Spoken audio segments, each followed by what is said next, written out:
Give us any chance, we'll take it. Read us any rule, we'll break it. We're gonna make our dreams come true. Welcome to Night After Night, a podcast about 8 seasons in a row. I'm Lisa Fernandes, and I am Chris Jayawardena. Hello. We're here for the second part of the cruise, aka An Affair to Forget, which this is yet another two-part. We got two different titles for this episode. And there's another episode called An Affair to Forget in Season 7. These are two entirely different sets of episodes, two entirely different plot lines. But we're going to get there eventually. Got it. But okay. This All one right, was written by... I'm prepared. I'm armored up. I got my helmet on, and we're just going to go in through the trenches of confusing television titles. Got it. Dun, dun, dun. This is yet another episode directed by Alan Rafkin, and it was written by Babaloo Mandel and Barry Lang. And I bet you get some facts. I do. So Babaloo Mandel, of course, was a comedy screenwriter known for tons of things, including a ton of, I believe, Happy Days, if I recall. But he was also known for being one of the screenwriters on Splash, which, okay, and I have this in all caps. Is Splash an actual Marshall-verse movie at this point? At least honorary. We have brought this movie up so many times on this show. Like, are we going to have to review it as a quote-unquote Marshall-verse thing? Because so many people involved in Laverne Shirley and Happy Days worked on Splash. Anyway, that's just my micro rant for a second. Babaloo Mandel also worked on Spies Like Us, which is one of my favorite 80s comedies as well. And he went on to write City Slickers and also worked on the screenplay for A League of Their Own. And now, personally, of his work, I'm a fan of Multiplicity of Robots myself. So. Oh, that's neat. I was going to mention that this is a universe. The Laverne Shirley universe has ghosts. Actual ghosts. We'll get there. And in the large multiverse of the Marshallverse, we have aliens. We have ghosts. We have multiple other kinds of creatures that could exist. So a mermaid kind of fits. Mermaid makes sense. So I'm willing to agree that Splash is part of the larger multiverse. Yeah, it's getting there. Yeah. So, Babaloo Mandel out of the way is Barry Lang. So I'm not meaning to be cruel and leave this poor fella out of there, but according to IMDb, this is his only credit, which makes me wonder if this actually is a pseudonym for someone else on the show. It's possible, like, either they didn't want to be credited. It could be, I don't know, it could have been Gary, it could have been Sotkin, it could have been one of the story editors that just for guild reasons wasn't able to be credited. I don't know the situation there. As to Alan Rafkin, as we've commented before, one of the things he really seems to work with is the sense of timing, the sense of urgency, and not urgency, sorry, kind of like heightening the energy. He really has this amazing sense of not just, that everything is timed very well, but the energy of every connection works well. And this is a wonderful example of that, especially in regards to the montage sequence that happens about halfway through the episode, and a few other sequences that, definitely have a little more polish to them. As we also kind of mentioned before in the last episode, that he had kind of was trying to put a little more finesse, a little more panache, just trying to make it. It's like, I want to make a good show.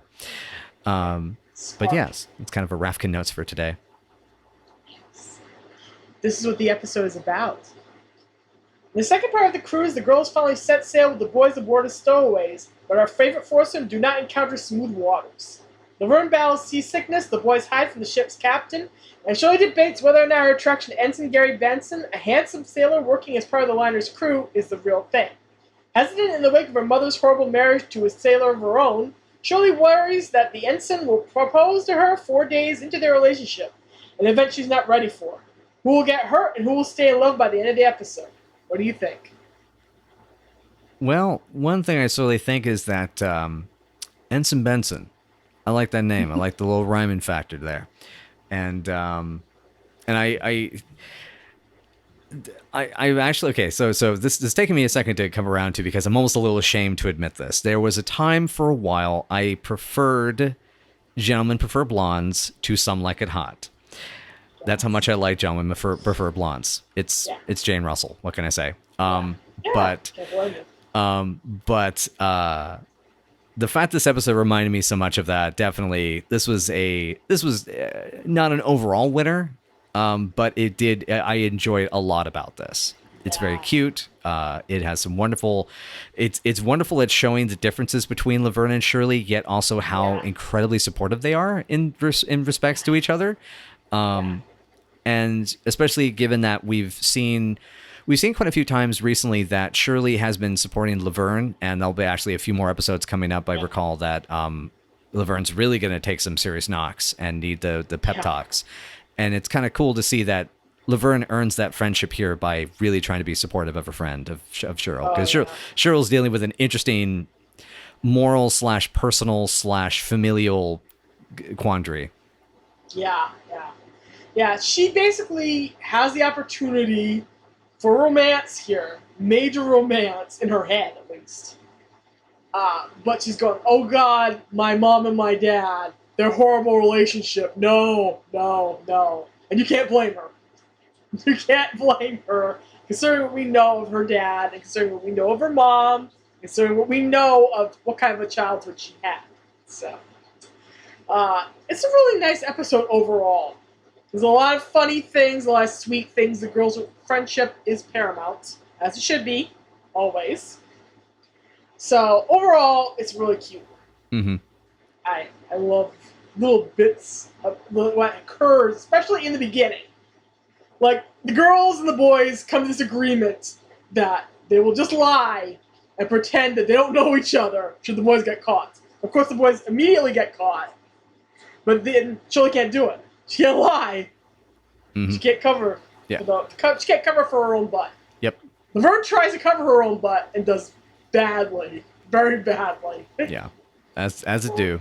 It's it's understandable. There's some lines you realize deep down in your heart you can't cross, no matter how much you try. If you really thought about it, you just can't do it.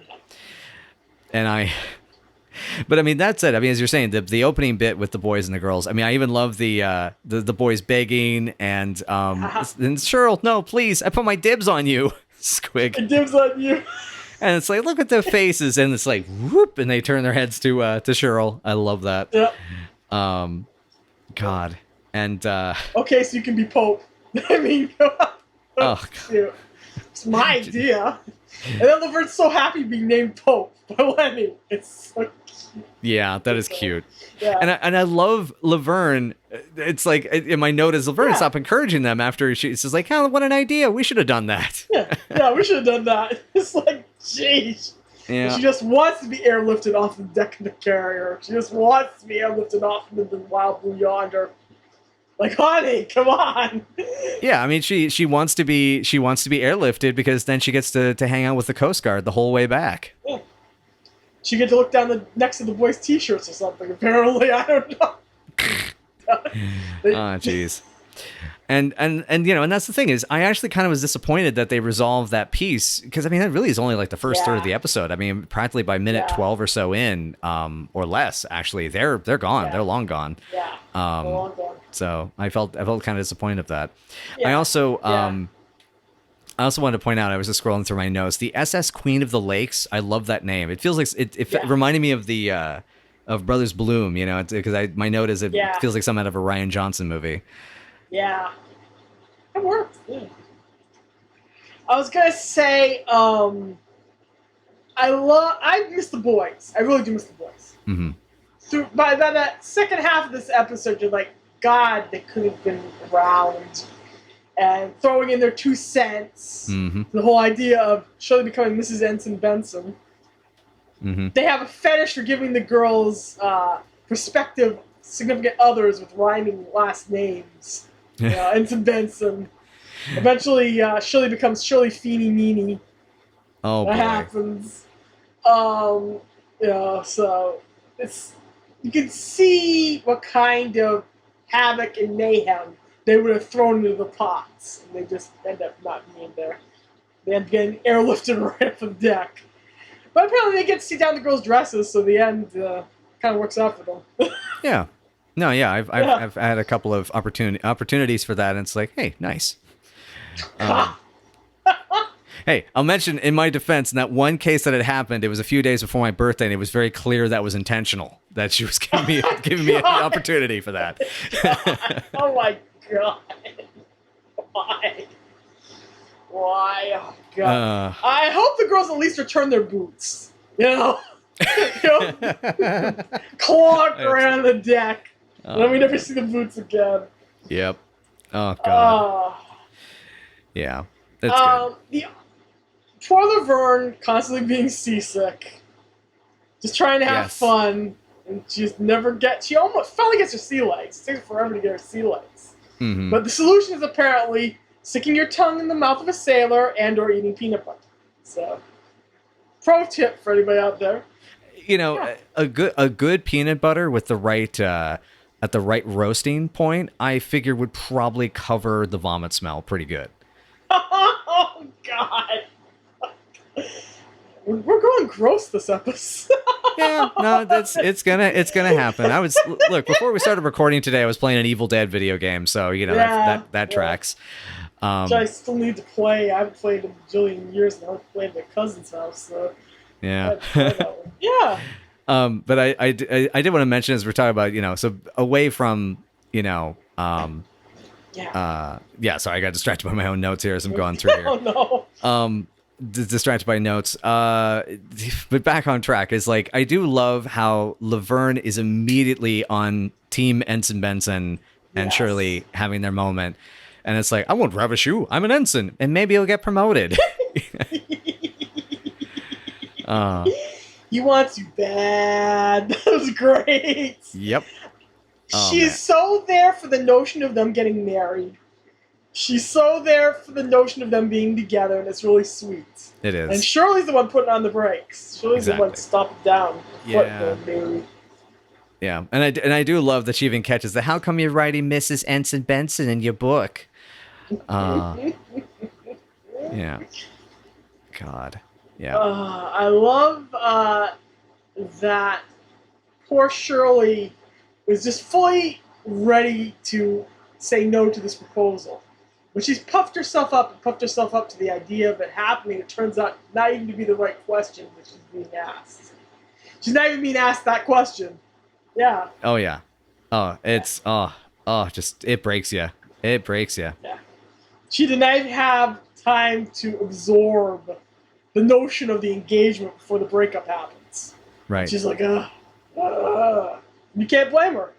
You absolutely can't blame her, because even if she didn't want to take it any further, she's had this fairy tale prince in her head, this white knight on a steed, which, you know, she fills in with any sea captain she can find, you know, any handsome man, any professional doctor type.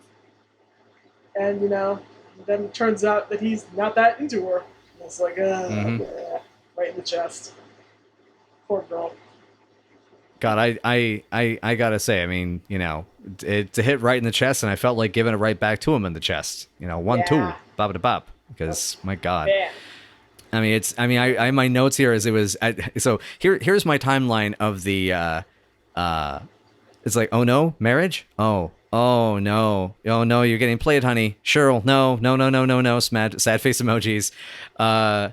Laverne's so happy for her, though, which is adorable. And again, best friend. Yeah, that's right. That was the thing I was going to make, is the point of, you know, it's the best friend factor was really what made this episode for me between these two, because I also kind of like that there is a sweet chastisement, but there's never a judgmental quality between the two girls at each other for what they're doing on the boat, on the ship, I should say.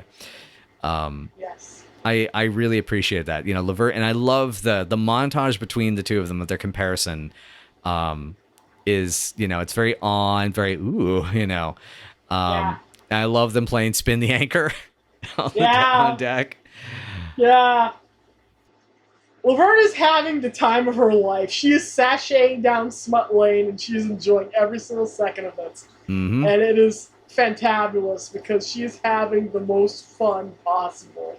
Mm-hmm. Once she gets over the whole seasickness part of the whole bargain. Yeah. She's, Well, thanks to that helpful puck, and I'll be up in the crow's nest if going for a snack. Love that. I love that line. Yeah, that was cute. Yeah. Yeah, go ahead. Well, Go ahead. I was gonna. I guess what I was also gonna just comment about that is it's they find for themselves between each other where to meet in the middle, and it keeps seeming like the men they date don't. Yes, exactly. And that's why they all end up getting dumped. Exactly. Yeah. So that's my feeling. Anyone who doesn't kind of clue into the fact that this woman is important to this other woman and is her life ends up going, oh, whoop, right over the side of the boats. Just like Lenny and Squiggy. Mm-hmm. Just throw lettuce on top of them, they're done. Yeah. Probably my favorite moment of the entire romance between Shirley and Ensign Benson is when they start singing High Hopes together. Oh, God. And Laverne's stuck between them, and she's looking from one face to the other going, my God, there's two of them. Right. Oh, yeah. No. So I know I mentioned my mother's reactions to this episode. This one was particularly golden. She just and then just laughed out loud to the entire duration of them singing. Aww. I love your mom. I love your mom. Protect her from some of these later episodes. Protect her eyes. We'll get there. We'll get there. We'll get there. Yeah, we'll get there. We've talked about Shirley's heritage here. The fact that her father Jack is a sailor, her father Jack is a spendthrift, no account jerk off. Let's be real. Mm-hmm. I believe I was going to say a particular parlance would call him a dickweed. Dickweed, butt munch, or to be explicit, motherfucker. Anyway, also literal. that was literal. Yes, but we talk about how he has shaped Shirley's inner landscape. Her whole childhood was about, being Daddy's princess. And that Daddy loved her, Daddy just couldn't be with her because of the boat, because of his work commitments. And it turned out that, he could be there any time, he was just selfish. Right. Selfish and a welcher. And no wonder, in light of what happens in Buddy Can You Spare a Father in season 2, no wonder she's so hesitant about being near Ensign Benson. No wonder she's so hesitant about surrendering her heart to this dude. Because she saw what happened to her mother and how her mother was in that marriage, and she's like, I'm not going there. And you have to love her and respect her just for realizing this is a bad idea. Mm-hmm. And it's tragic but understandable that it ends up being proven true. This is a guy that is... he's enjoying the time with her, but it's like there's an aspect of like the affair, she is the other woman, and the sea, the ocean, the ship that is his wife, and that is a horrible, horrible thing. I just find that such a horrible thing to do to anybody. And it's I'm glad that it feels as if through a mixture of popular culture and just I think people have just talked more about this now. Is that there's some people in some professions you just kind of have to be careful with how dedicated they're going to be to their job. That I mean, my aunt, my father's sister, she works in the pharmaceutical industry, and she actually is working on I believe, God, is it like the Ebola vaccine or something? She's working on one of the major projects. And she is married. They both work at the same company. And so that's the thing, that they can, they're able to compartmentalize home life and work life and do what they have to do, and they are there for what they work on, and like that's just how it works. And so they've made that clear, that is the life they've chosen, and that's what makes them happy. And I think what's so sad is that Shirley seeks with, and we were talking about this before, and I've actually been, as we've been recording this, I've finally been covering some of the episodes where we've discussed how Shirley has this tendency to seek men who work in the jobs that probably she'd be pretty good at. Because as an ensign, I mean, Benson's not Gary's not I mean, he's like an officer, He's more like, he's at a higher level. And Shirley's a smart cookie. She's at a higher level. Yeah. So. Exactly. So that's the thing. It's just, it's, I don't know. I'm trailing off my different thoughts here, but no. She is always reaching higher. She is always wanting to marry a doctor. Because in her mind, a doctor will both bring home the bacon and be stable. He will be there. At the end of the day, she doesn't seem to realize that doctors are always at the hospital. Mm-hmm. Right. Yeah. In the end, he's going to abandon her for very, very, very long shifts. And she doesn't seem to, have that light bulb of realization. She'd actually be better off with Carmine, because Carmine works a 9-to-5 job. Mm-hmm. And Carmine would be home at night. So. Yep. That's the tragedy of Shirley Feeney. That's the ultimate tragedy. She doesn't seem to realize that for all of her pursuit of the cash, all of her pursuit of a higher social standing, all of her pursuit of Mr. Right is still going to pick his white-collar job first. Right. Sad. Correct. Correct. Yeah. That's Shirley's inner workings. Yeah. Yes. Yeah. Ah. I was gonna mention backtracking the boys. I love the fact that Shirley's instinct, when the boys are in trouble and about to be caught, is to look at Squiggy and go, "He's my husband." and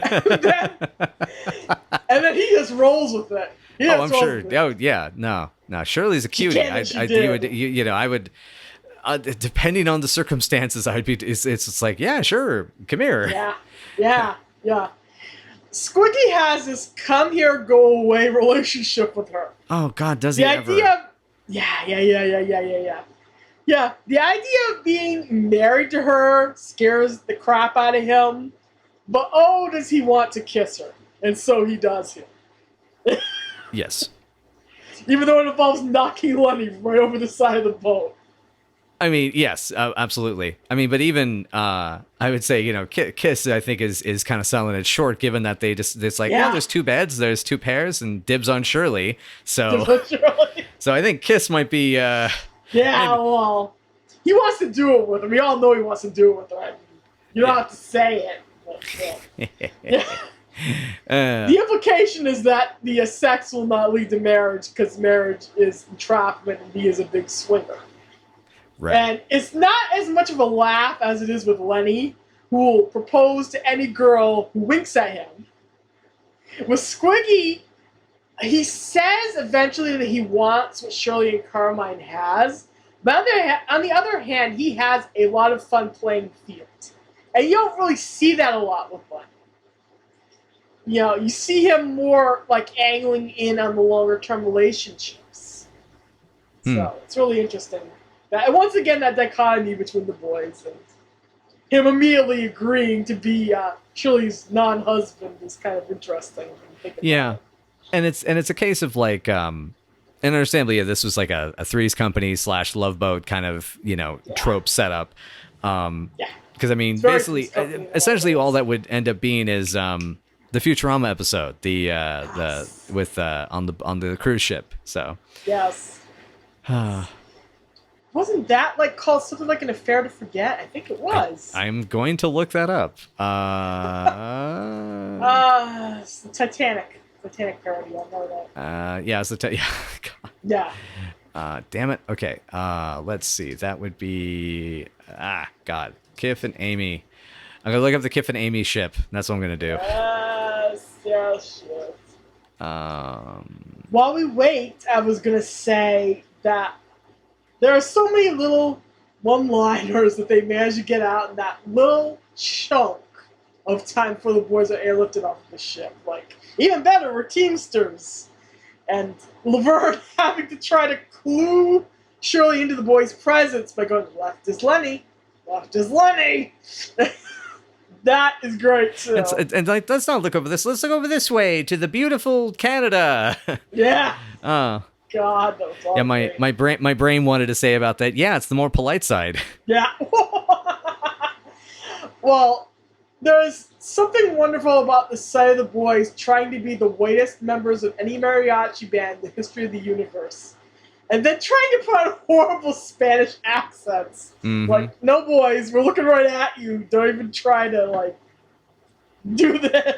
Mm-hmm. Interestingly, also, when they're being airlifted off of the ship, we get some directional information about Knapp Street. Knapp Street is 4 blocks from the harbor. So, we learn that here. Milwaukee is a lakeside town, and their neighborhood is very, very, very close to the lake, which is interesting if you think about it, because the girls are constantly, well, Laverne's constantly trolling for sailors, and that's why they're 4 blocks away from their little apartment. Thus. Yep. And yeah, actually, Yeah. I just went ahead and decided to look up on DOS Google Maps, and yes, indeed, it is not that far from the harbor over there.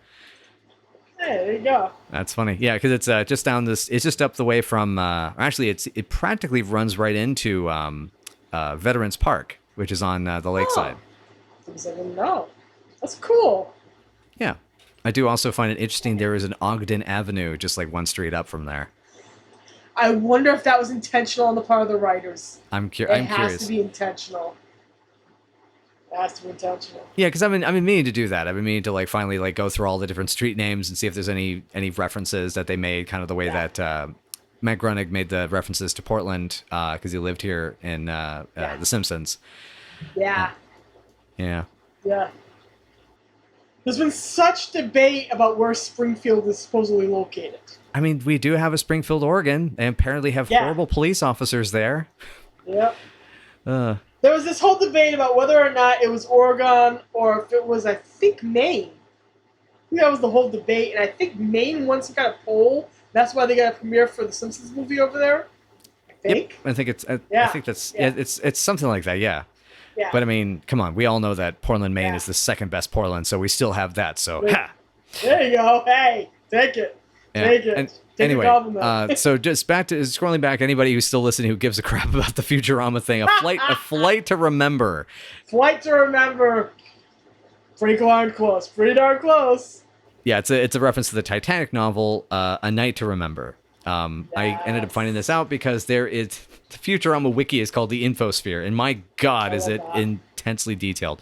Okay, sorry, that's enough about I hang out there a lot, actually. I love that. I love that wiki. It's a good wiki. Yeah. So anyway, I was going to mention the tag scene that we get here is a gag that gets repeated a few times, in which everybody's waiting to surprise the girls. The girls come in, drop off the luggage, and go off to go eat somewhere else, leaving them all there in the dark. That happens more than once in a tag scene for this show, and each time it happens, we'll mention it. But I love that. Boy, they set that up. I love that Squiggy actually has the guts to try that in the dark line in front of Frank, like he won't kill him. yeah. How are you gonna touch them with broken arms? My mom clapped and laughed at that. By the way, I haven't. Yeah. And she also points out that Pop looks like a unicorn with the hat on his head. I just love that Squiggy is both socially unaware enough to understand that Frank will murder him if he touches his daughter that way. Mm-hmm. And gutsy enough to think, yeah, I could probably beat this dude up in a fight. Which I'm sure at the back of his head he's thinking. Yeah. Which even though Frank is like his dad too, and will become like his dad. Yeah. Yep. Oh, Squiggy. I love you, Squiggy. Messing with most American men from the generation Frank comes from is just kind of generally a bad idea to begin with, especially, business owners that have probably had some scrapes. They are self-made. Messing with an Italian American from Brooklyn from that era is doubly ignorant, triply ignorant. Frank is a World War II veteran. Oh, that's exactly. In fact, I think it's eventual canon, either around season 7 or season 8, that Laverne is named after Laverne Andrews from the Andrews Sisters. Oh, wow. I'm pretty sure sure that is canon and not fanon. I'm pretty sure it comes up. We'll wait for it to come up. I could be wrong, but I'm pretty sure I'm right at this moment. But I love everything about that little tiny scene. I love Edna coming over there with this giant bowl of corn that's apparently been boiled in the stalks. And it's leaving the stalks. I'm just thinking about the boys just flinging corn silk everywhere as they eat corn on the cob. I don't know if you noticed that little tiny detail, but when I'm sitting there rewatching something, I did notice something. Yeah, it's in the bowl that she brings over to the coffee table for everyone to eat out of. I love the way Michael just leaps all the way across the room to get at the lights. Just like slump. I love all those little tiny details in that one little scene. It's a story about family that cares about you and attached to a story about sisterhood, and you combine those two things and it's a lot of fun. It just works. It flows well. This episode flows so much better than the first part. So much better. It's much more cohesive. Much more cohesive. Yeah, it's exactly. I mean, as I've been thinking about that, wondering, because this is another one of these episodes I made the mistake of putting a ranking on my notes rather than kind of waiting to talk it out first. And it's a little lower than what my notes are, because my notes gave it I won't even say.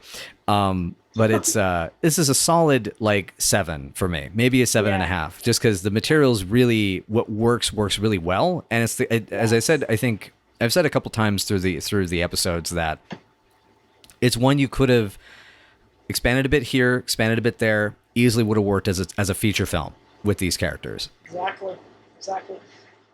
I will give you my ranking once we get there, which I think we're going to get there pretty soon. Oh, still got more notes. But, I'm all out.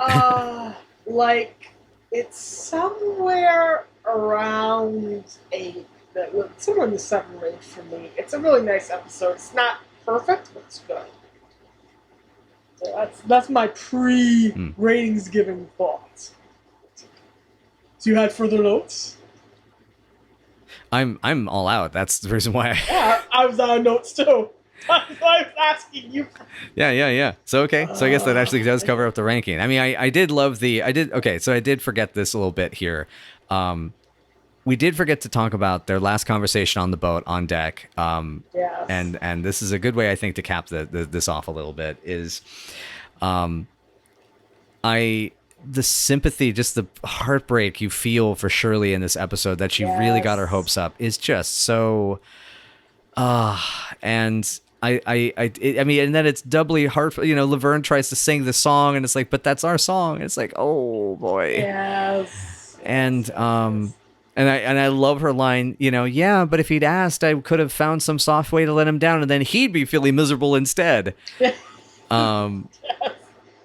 Just that Shirley Feeney way of trying to control the situation. Oh, it totally is.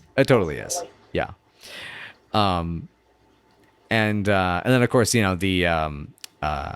Laverne with the it's like, I'll let you have one of my sailors, and of course it's like, nah, he's the best one, best this, he's the best that, and that's very them. Yeah, it very much is. Laverne loves guys, but she does not love guys more than Shirley. Yeah. And that is the moral of the show. That's what Penny Marshall herself said when asked to sum the show up.